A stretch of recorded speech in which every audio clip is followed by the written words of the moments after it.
Welcome to Voices of the Community, which explores critical issues facing Northern California communities. We introduce you to the voices of community thought leaders and changemakers who are working on solutions that face our fellow individual community members, neighborhoods, cities, and our region. This is George Coster, your host. This episode is part of our documentary series, From Bankruptcy to Reinvention, the City of Stockton, California. The documentary series attempts to provide listeners with the insights, points of view, and personal stories from the various voices of changemakers working to reinvent the city of Stockton. The interviews were conducted from August to September 2016, leading up to the election of Mayor Michael Tubbs, who is our central character in the series. The interviews in the documentary series have been edited to fit into our show format. The unedited full interviews will be posted on my website, georgecoster.com, along with each episode of the series. Well, this is a new time right now, man. The times are changing, and there is definitely a groundswell of people that are now participating in this process, and I think they have a big stake in the outcome of this. And so I think again that we are starting to see that we're starting to see and sense our own power as a people, and no longer leaving it up to the traditional power players to make decisions about us and for us that actually have really done harm to us. In this episode, we feature the voice of Sammy Nuñez, the Executive Director of Fathers and Families of San Joaquin. Fathers and Families works with Stockton's most vulnerable families to support struggling community members who are often underserved, disenfranchised, and forgotten. Fathers and Families' guiding principles are to promote cultural, spiritual, economic, and social renewal. Sammy and Fathers and Families works closely with Nicholas Hatton and the San Joaquin Pride Center, who we spoke to in Episode 2, and is part of the ecosystem of wraparound services that Mayor Tubbs works closely with in the reinvention of Stockton. So I'm the founder of the organization, but I have to admit that I'm just the one that acted on an impulse and a hunch. Always a great way to go. Always a great way to go. So I, as a child growing up, obviously, saw a lot of the same things that a lot of young men of color are witnessing, right? Seemingly overnight, men just being wiped out. Like they were just gone. Where did the men go in our communities, right? And we blamed them, the men. We didn't see beyond their actions and the fact that they were just missing, and we left a huge vacuum in our lives. A lot of me and my friends, my peers, and certainly in all kinds of neighborhoods like mine that were devastated, that had really punctuated poverty and an illusion of scarcity. And so when we saw the men leave, one thing that we learned the hard way was that when we allowed them to leave for whatever reason, whether it was by choice or not so much by choice, but by virtue of over-policing and certain tactics and strategies that were about our public safety, our safety. So it wasn't by virtue of a choice, but rather because you were unsafe to be in this neighborhood, and we're going to extract you from it and put you somewhere else in confinement. So whether it was through incarceration and all these different policies. At that point, we didn't know the policies that play. We didn't understand that. We were children. All we see was men were gone. And so we had to organize ourselves. And these later became called gangs, right? And so it was through this experience that I started realizing it definitely materialized in certain fatalistic attitudes and behaviors in our community, especially with our young men. So as a young man, I saw these things. I lived in a neighborhood where violence was the norm. You had to at least be violent enough to protect yourself in these neighborhoods. And so I basically reacted. And I projected back to the world what I felt it projected upon me, which was pain and shame. And I fought back the only way I knew how. A young person, and as MLK said, violence is a tool of the inarticulate. So I didn't know how to articulate my pain. I didn't understand the contextual frameworks that was creating these conditions that we were not responsible for. We were not responsible for the conditions in our neighborhood. These were decisions being made somewhere else, yet we were reacting to these conditions, whether it was over-policing, whether it was a war on drugs, which was, as we know now, looking back on it, was an epic failure, and really was a war on people of color and poor people in our communities. But this hyper-reaction to it resulted in our own criminalization. And so really, again, these volatile kinds of circumstances where we reacted with the only way we knew how, which was through violence and through sheer power. And that was the only way I felt at that time we could survive. And so we didn't organize our neighborhoods and our community out of hate. It was actually out of love. It was out of love for one another. Even though we didn't have self-love, I love my brother down the street who has the same struggle as I do. I grew up with him, went to the same schools, had the same circumstances, was abused like he was. Like, we had a lot of common struggle, even if we didn't know how to articulate it. We just kind of had an affinity towards one another, kind of gravitated towards one another. We kind of knew each other through our pain. And as a result of that, most of my friends fulfilled the prophetic messages they were receiving constantly over time. You're from that neighborhood, you're going to end up dead or in prison by the time you're such and such. So what our dreams were early on as children, just like any child, were, boundless dreams that we had. But those dreams soon become nightmares. And we start to, the dream now, if you ask a child, what do you want to be when you grow up? Typically children will say things like a teacher or a professor or a astronaut or a police officer, or any of these lofty goals that we're taught are like indicators of success. But asking those same children, like myself, because I'm preceded by that child, what you want to be when you're 15, 16, 17, when now you're a little bit older, you're more, you have the physical characteristics of an adult, yet you're still very much a child in development. You ask them what they want to be, and they want to be alive at 25. They don't want to end up in prison or dead. And those are the choices you have over time.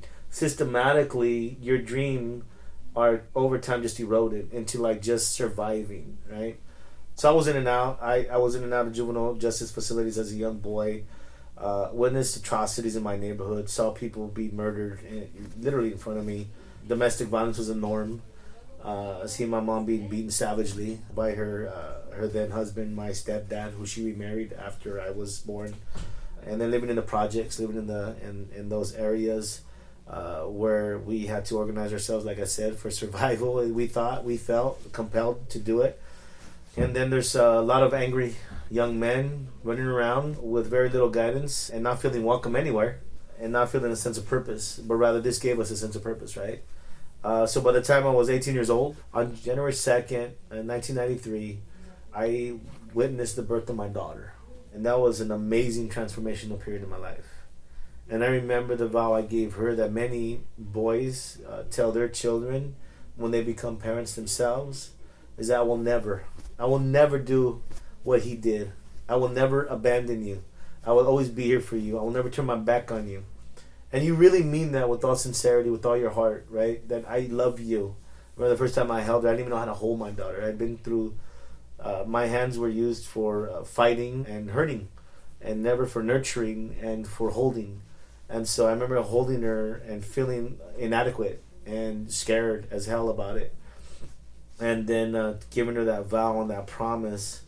By February 13th, literally a few weeks later, I was shot in my neighborhood with a 12-gauge shotgun at point-blank range, and it just went through me in my upper torso and exited out my back. And actually some of my friends that were there at the time that took off running were hit with the BBs as they exited out my back. I flatlined 4 times, I lost double my weight in blood. So I was, by all intents and purposes, dead on arrival at the hospital.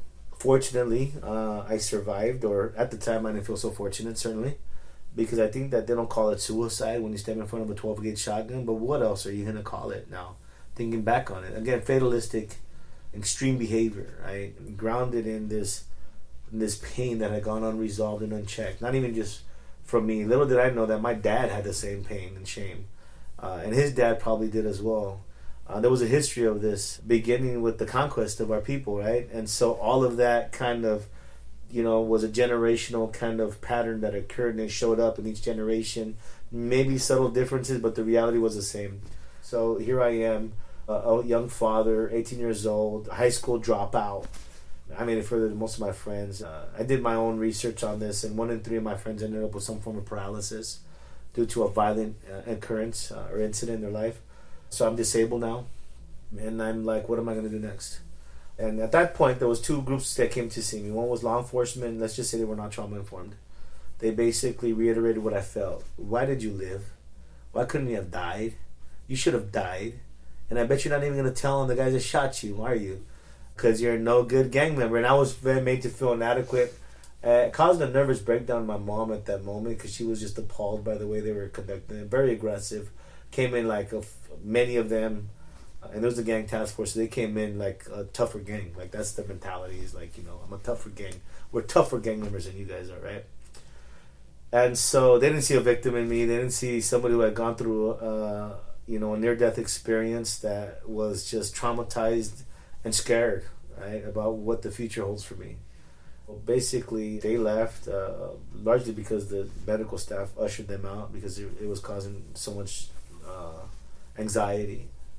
And the next group of people that came in were my friends, and they were not trauma-informed either, right? So they're like, let's go get them. Retaliation is a must, right? These are de facto policies in these communities. And so that experience led me to like kind of start realizing like, man, how can I be a good father to my child when I'm so like, where am I going? I don't even know where I'm going in life. I have no sense of direction. I survived this ordeal, and what am I going to do next? And after actually, I have to be completely honest and say I did retaliate, and I ended up having some time to reflect. And during this time of reflection, I was given an opportunity to educate myself. And it was a lot of it was really my own sense of self-discovery and reclaiming a sense of dignity, a sense of my own respect, a sense of love for myself, and a newfound love for my community. During this time, I came across actually in this institution, I had this teacher, a retired professor, Dr. Covell. She was a really stern, old school English professor. She was tougher than any gang member I ever encountered in the yard or outside in my neighborhood. But I remember the first time I wanted to go see her, and she told me to sit somewhere where I felt like I was sitting next to what my perceived enemy was. And she said, you go sit right there, Nuñez. And I said, I'm not going to sit there. And she goes, we have a choice right now. You can either sit there or you can go back to your cell. I said, that's not much of a choice. She goes, but you still have a choice. Make the choice, Mr. Nuñez. And I go, you're talking about choice, and you're not giving much of a choice. She goes, it doesn't matter. You always have choices. What choice are you going to choose today? What are you going to choose today?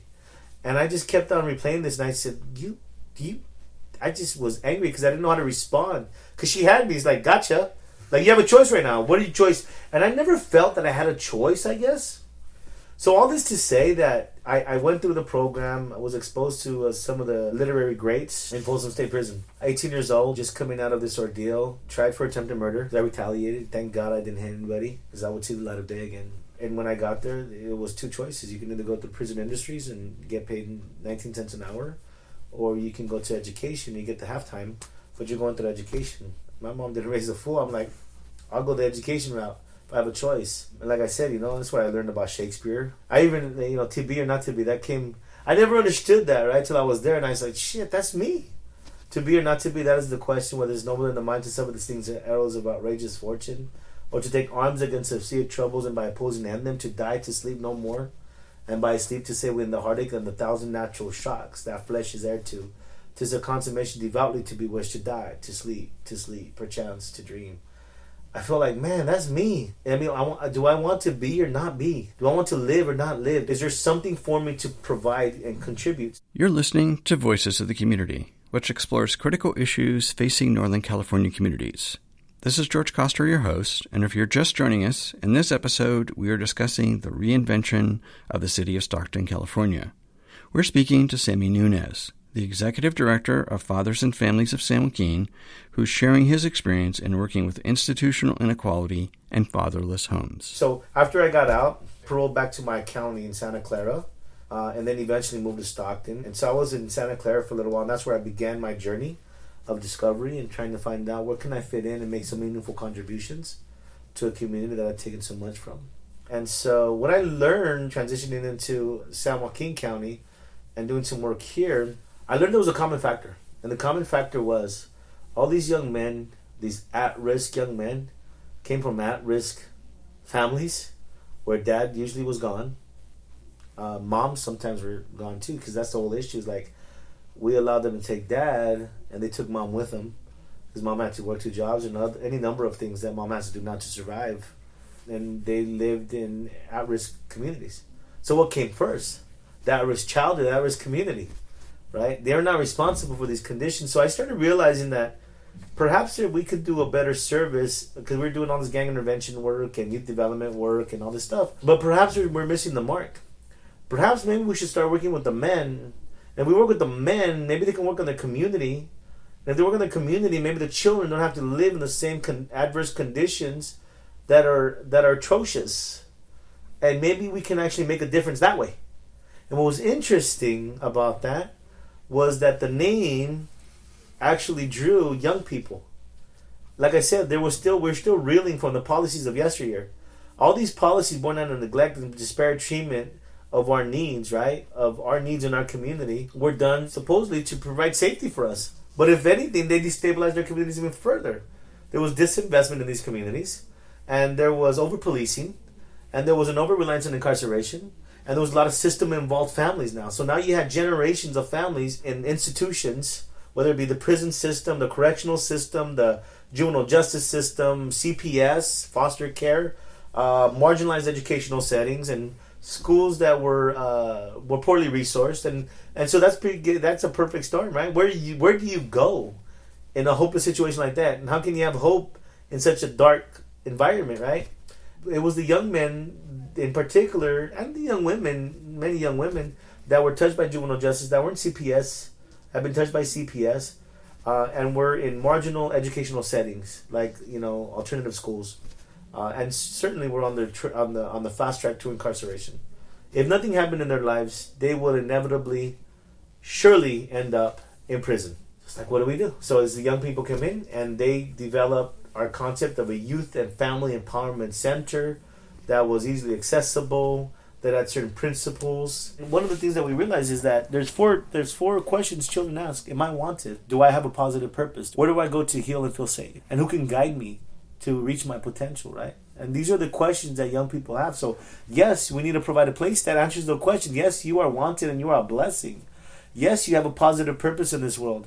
And yes, you could come to us so we can guide you. This is where you go to get guided and to be in a safe environment that's secure, and never doubt the fact that you have ancestral wisdom and teachings in your own culture that promotes healing. And let's reintroduce you to those concepts, right, that promote healing. And so the young people took all of this pain and they developed this concept in preparation for their fathers to come home, which was quite interesting. It was the young people that began this work with me. And so they created this. This has been the work over 10 years now that we've been at it. And this is how Fathers and Families of San Joaquin came into existence. What would be a good example of you working with the community to facilitate the understanding that conflict can take the form of conversation instead of violence? I think the way we facilitate that process is by facilitated conversations and the art of dialogue, right? Oftentimes we've lost that, right? And it's more like interlocking monologues. It seems like people are just talking to get their points across. So there's a way to do it that creates this movement, I think. It's not just as simple as creating these conversations. I think the conflict is really good, but the main thing I think that we're conflicted with is ourselves. And I think that creating a space where you have a reflective process where I'm able to now listen. And this is the conversation you just walked into, because one of our guys that just came home, he's a BTDT, what we call a BTDT, been there, done that. And he really is passionate about this to the point that it's overwhelming, that energy. And that energy, that male energy, that fire energy can be warm and nurturing, or it could be overwhelming and burn people. So how do you tend to that? So that way you can get your point across, but also listen so you can create dialogue, because you yourself are also in development. So I think it happens through a variety of different ways, but one of the main ways is through our own kind of healing circles that we have. It's not therapy, but it's therapeutic. It's person-centered. It's very intentional. It's like since time immemorial, our people have been doing this practice. So it's couched in indigenous practices and theories, and it facilitates that type of dialogue. But it's something that I'm trying to master still, is that facilitative role. Through our sharing, our expressing ourselves, we're able to heal. At the same time that we're able to get through this conflict and get to the point where there's mutual understanding, and it creates movement. It brings us back to Michael Tubbs, right? And doing our main story on, basically the lead on Michael Tubbs because, of what you just spoke about, right? The whole idea that there's a shift and change. He's another person who came back, grew up here, and et cetera. So I wanted to go back to, you talked about I grew up in Stockton, so I remember people like, Ralph Lee White, right? And all of the whole chain of a variety of, dysfunctional city council, board of supervisors, corruption, school board, all that, all of it. So the sea change, right? You're part of it. Michael Tubbs is part of it.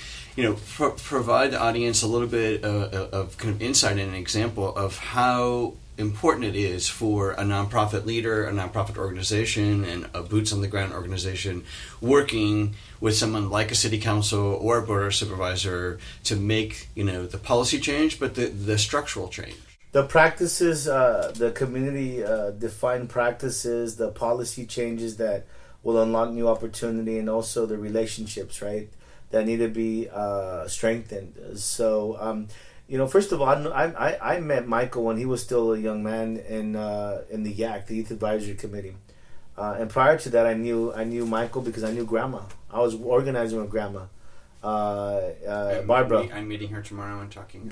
So you mentioned my name, and she'll tell you and she was always so proud of Michael, and I think I wouldn't be. I don't think I would be out of line to say that I think when he was going off to, because they all knew he was a rock star, right, and that he was going to go on and do beautiful things and amazing things, and that when he was going off to Stanford, I remember talking to Barbara, and she was super happy. And I think she was troubled by the fact that he wanted to come back. It was my feeling to Stockton. And I think part of that is because you want better for your kids. You want better for your children. You want better for your children's children, certainly, right? You want your children to have all the opportunities and advantages that perhaps that you missed right? But I remember Michael even then being a very, very masterful facilitator. And that's not an easy task, especially for anybody, let alone a 16-year-old young black kid, right, from South Stockton. And he was in a room with mostly affluent white kids, and I respected him for the way he conducted himself, and he kind of drove the agenda. So I knew then already, man, this guy's a rock. This guy's going to be doing some amazing things later on, right? So when he decided to come back, we sat down. First of all, Barbara told me he's going to come back and he wants to run for office. You're going to support my Michael, aren't you? And I go, Barbara, I don't think that's a question. I think that's more of a directive. But yes, absolutely. I think we should sit down. And before he moved in here, we're out there in Cherokee on the fringes. Cause that's what they do to people like us, you see. They put us out in the fringes. They segregate us. They avoid us. That's the number one factor in dysfunctional families and communities is isolation and avoidance. And so, fortunately, we're out there and we're able to, again, continue to incubate our work, right? And so when Michael ran, I was definitely enthused. First of all, it wasn't just an easy, a blanket endorsement. He sat down with me and some of our young folks that were mostly impacted by these systems that had been through, again, these difficult situations, these adverse situations that it's just even amazing that they even still show up. You know what I mean? And then having to answer their questions.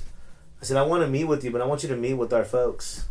Not just with me. I want you to meet with our folks. Because we as a community, we endorse, I can't endorse as an agency, but we can endorse as individuals, right? Who are we going to support that supports me? Right. What keeps me up at night? Are you going to support what keeps me up at night? What I lose sleep over? What I wrestle over? Are you going to support that? And I remember even prior to this, his predecessor... actually, the mayor's predecessor, I should say.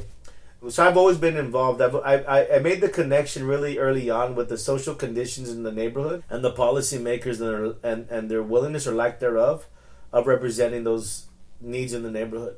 And so I even supported, I supported Carlos. I on a personal tip, went door to door, put in a lot of work in sweat equity. I supported many other folks, but I think those are the ones that stand out to me was like Carlos and Michael. Especially because Carlos kind of put out a hit piece on me later on, which kind of really was to his demise, frankly, because times have changed. I don't think he's keeping track of how times have changed. That's how out of step you are with the rest of the world here and the rest of this community, right? because a lot of his staunch supporters jumped ship on him after that, frankly, and were really angry that he did that. But anyway, so Michael, when he was running, he actually sat down with us, went out there to the outskirts of Stockton and sat down with us. And at that point, I made a decision. I said, I'm going to support you, man. I feel like you really are. I give it to you, man. What you lack for in experience, you make up for in just intellect and sheer desire to make a difference, man. And I think that's much more important to me than 30 years in office. Do you have the intellect, and do you have the gumption, and do you have the courage, the moral fiber, the moral courage, the moral fortitude to challenge the status quo in this community? Because that's exactly what we are all about. We embody that. And so, and I think he, by even running, changed the discourse. But now he's completely done it by securing the position he was after. And I would say that he's going to secure the mayor's seat as well. And he'll be the youngest, who happens to be black, mayor in Stockton's history, from what I gather. Which is a testament, not to him, to us as a society, that we are no longer dealing with the status quo and people that harm our community, that get into office and just turn their back on the people that they serve. I'll tell you one thing about Michael. One thing that you can bank on. He shows up in the community. You ask any of these other folks, and especially that represent South Stockton, how often did they really show up in the community? Not at their mansion. Not for just a special interest group. But if we're having something in McKinley Park, in the neighborhood with community members, do you show up? Yes, he shows up. No big old hoop, no big old grand stage. Just show up and show up with the people. That to me shows a lot about an individual. I think that also we as a community need to keep all of them grounded. All politicians need to be. We need to hold their feet to the fire. Well, this is a new time right now, man. The times are changing, and there is definitely a groundswell of people that are now participating in this process, and I think they have a big stake in the outcome of this. And so I think again that we are starting to see that. We're starting to see and sense our own power as a people, and no longer leaving it up to the traditional power players to make decisions about us and for us that actually have really done harm to us. Thank you. That's it for this episode of Voices of the Community. You've been listening to Sammy Nuñez, the Executive Director of Fathers and Families of San Joaquin, who shared his organization's work to promote strong and healthy families where children, youth, and fathers are engaged and nurtured. Voices of the Community is a labor of love. This documentary series on the city of Stockton's reinvention is a tribute to my mother, Josephine Coster Wiley, who grew up in South Stockton and passed away during the production of the documentary series. My mom was a first-generation Italian immigrant whose family migrated to Stockton and owned a motel on the Old Charter Way, now renamed Martin Luther King Boulevard, in the heart of South Stockton. Mayor Michael Tubbs also grew up in South Stockton with his single mother, Ricole Dixon. Throughout the series, you'll hear voices of community members who are working with Michael Tubbs in both creating new organizations as well as working with fellow community members to reinvent both South Stockton and the greater Stockton community. I want to thank my associate producers, Eric Estrada and Nick McClinton, as well as advising producer, Malcolm Cecil. Please go to georgecoster.com to check out our next episode of From Bankruptcy to Reinvention, the City of Stockton, California documentary series, as well as our archived past shows, which feature community voices working on solutions to critical issues facing Northern California communities. Please rate us on iTunes or wherever you get your podcast and share the story with your friends.